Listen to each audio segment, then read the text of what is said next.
Hello मेरे प्यारे student, स्वागत है आप लोग का यूट्यूब चैनल शिल्पा क्लासेस में।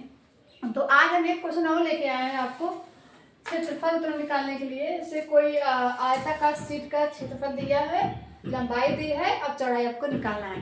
तो आप इस सवाल को कैसे सॉल्व करेंगे? देखिए, इसको सॉल्व करने का रूल है जैसे आप दिया है एक आयताकार शीट का क्षेत्रफल, जैसे कोई आयताकार शीट है।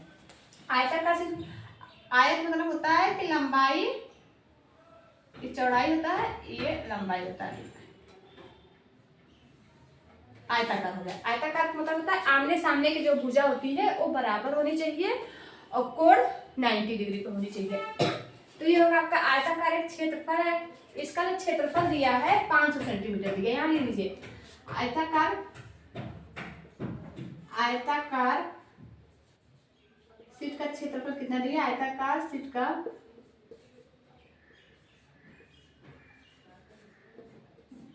क्षेत्रफल कितना दिया है? 500 सेंटीमीटर। ये दिया है आपका आयताकार शीट का क्षेत्रफल दिया है और लंबाई क्या दिया है? लंबाई L, लंबाई L बराबर कितना दिया है? 25 सेंटीमीटर। और पूछा क्या है? चौड़ाई। पहले जो जो दिया रहता है उसको हम अच्छे से लिख लेते हैं कोष्टक में। आपसे ये पूछा है। अब देखिए, ये दिया है आयताकार का क्षेत्रफल 500 सेंटीमीटर है, क्यूब है, स्क्वायर 500 सेंटीमीटर स्क्वायर दिया है। शीट का लंबाई दिया है 25 सेंटीमीटर हो, तो इसकी चौड़ाई ज्ञात कीजिए। अब चौड़ाई के लिए क्या करते? देखिए, आयताकार जो शीट है इसकी क्षेत्रफल क्या होगी? इस फार्मूला होता है आयताकार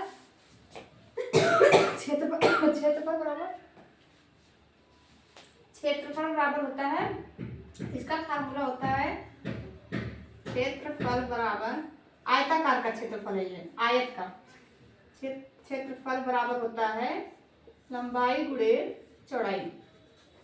लंबाई हो गया ये L और चौड़ाई हो गया आपका B। अब इसमें देखिए क्षेत्रफल की वैल्यू क्या दिया है? यहाँ दिया आयताकार शीट का क्षेत्रफल 500। अब यहाँ आप इसके नीचे लिखिए 500 और L मतलब लंबाई, लंबाई कितना है? 25। आप 25 यहाँ लिख दीजिए गुणे B। अब क्या करेंगे? अब देखिए ये B यही रहने दीजिए, 25 को इस साइड लेके आइए। अब यहाँ लिखिए 500 बटे 25 बराबर B। B मतलब चौड़ाई, ब्रेड। तो आप इसको काटेंगे, कितना आएगा? पहले 5 से काटिए, 5 बचे 25, 5 9 50 0। फिर 5 से काटेंगे, 5 दूनी 10, लगभग B का मान आ जाएगा 20 सेंटीमीटर आ गया। तो इसका जो आपसे चौड़ाई पूछा था तो 20 इसका आंसर है। तो थैंक यू सो मच।